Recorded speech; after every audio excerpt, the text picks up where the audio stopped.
Hi Dakota, how you doing? All right, so I've got your front and your back. So let's start with the front. Really fantastic adjustments here. I think I love it. I think this is such a clever idea and it's working. Good job. It's such a fantastic idea.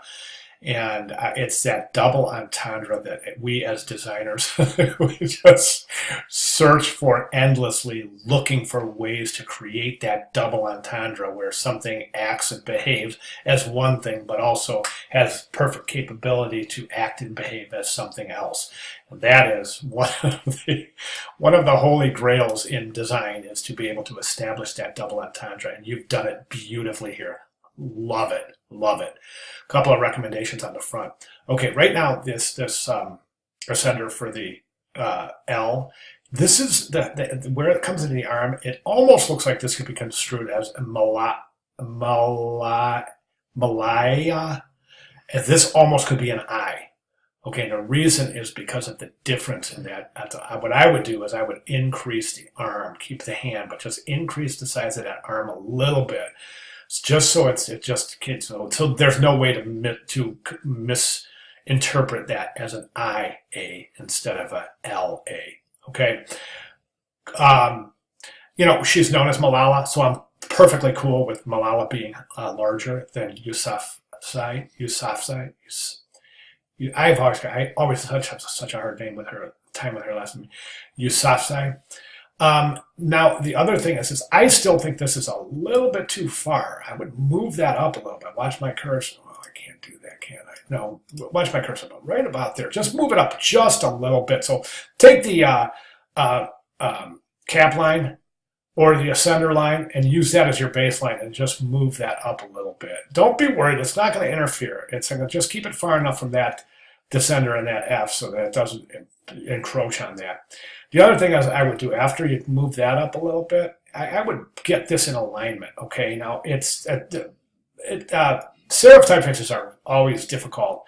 Actually, sans serif, it's always difficult to decipher where you place the alignment. But right now, I think this is too far left, kind of creating this diagonal right here. We don't want that. So what I would do is let me just use this as my straight edge. We'll take that guy right there and just come to not that little hook on the eye, but right where that eye, the right side of that eye, there's your guide, okay? Move the end to alignment right in that position. And that's going to eliminate that unusual kind of visual negative jump right there. Okay, then what I would do is I would take that whole typographic composition, just move it down a little bit in the picture plane. And the reason I say that is because right now the distance between the baseline of the tag line right there and the distance between the center cap height and the top of the picture plane is really super equal. And the left and right margins are as well. So I think we could do a little bit more interesting things with negative space and just move this down just a little bit in the composition. So there's more room up top than there is in the bottom. Let's jump to the back of the poster and let's go ahead and take a look. Now, remember at the beginning of the front of your poster when I said, you said, Dakota, this is hard, but it's really hard to say to somebody it's not working. But I have to say that again, Dakota, this isn't working. It's not working for a couple of reasons. Number one, there's no continuation from the front of the poster to the back of the poster. There's nothing other than color that is indicating these are the same piece, right? So I think we need to bring some of the visual attributes from the front of the poster to the back of the poster. And I think the logical area is the timeline, because right now this is not a proper timeline. It's not a formal timeline. This is more of just an assembly of events. Okay, we need to develop a timeline. Now, let me give you my ideas here. Okay, before I give my recommendations, let me just continue along it with what we're looking at. All right, so I'm going to zoom in here a little bit so we can take a look at your typography. Okay, so consider old style numerals. And everywhere you have numerals, consider old style numerals. When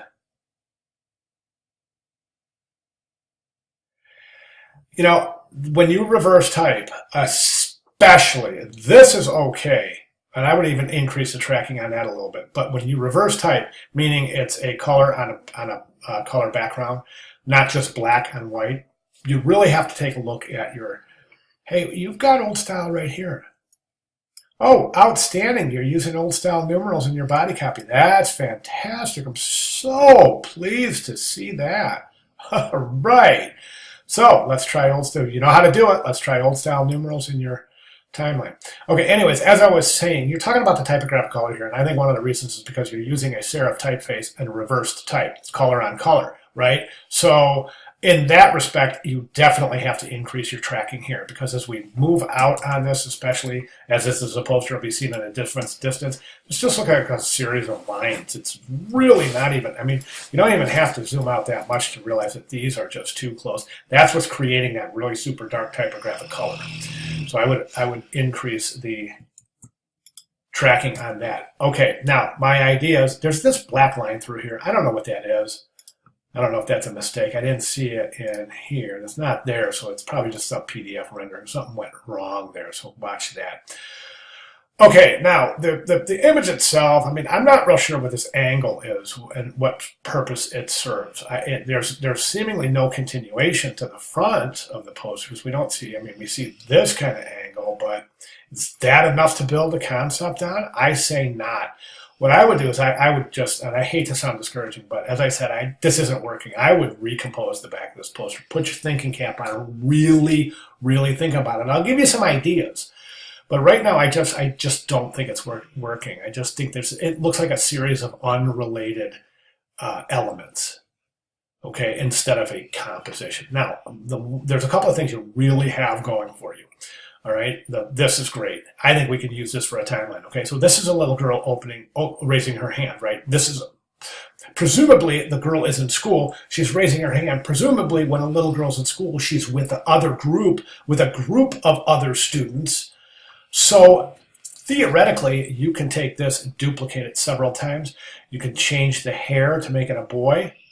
You can use the longer hair for a girl. But anyways, take this guy, duplicate it several times, and use it as your timeline. So you place it along the bottom, and again, this is just an idea I want to give you. But anyways, just place a bunch of those little students, right? Students come in groups. So you place a bunch of those little students, right? Equidistant from each other. Some boys, some girls. You can use different colors. And those are all raising their hand, indicating the classroom.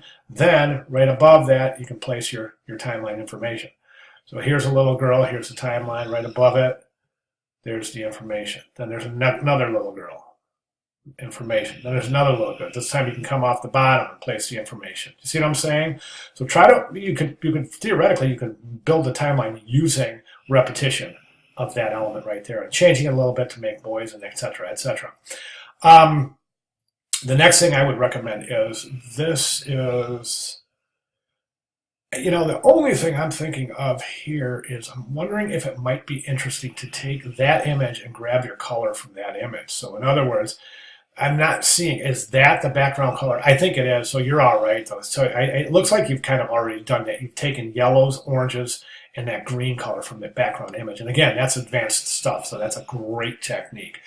So that said, I really, boy, gosh, I just hate to sound so discouraging, but I just really think that there's a lot we can do with this. So I really want you to start thinking about how you can take hints and clues from the front of the poster, transpose them to the back of the poster, and build from there. Constructivism, right? You've got something to build upon.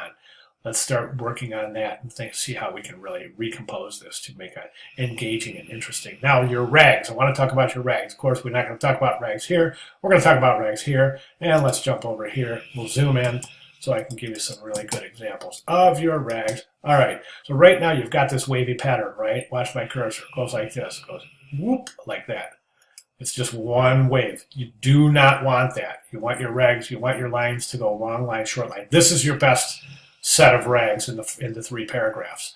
Okay, you have short, long, short, long, short, long, short, and then shorter. That's fine. All right. As over here, you've got, well, I should say 4 paragraphs. You got this little wave right here. Okay. Then over here, you got this wave right here.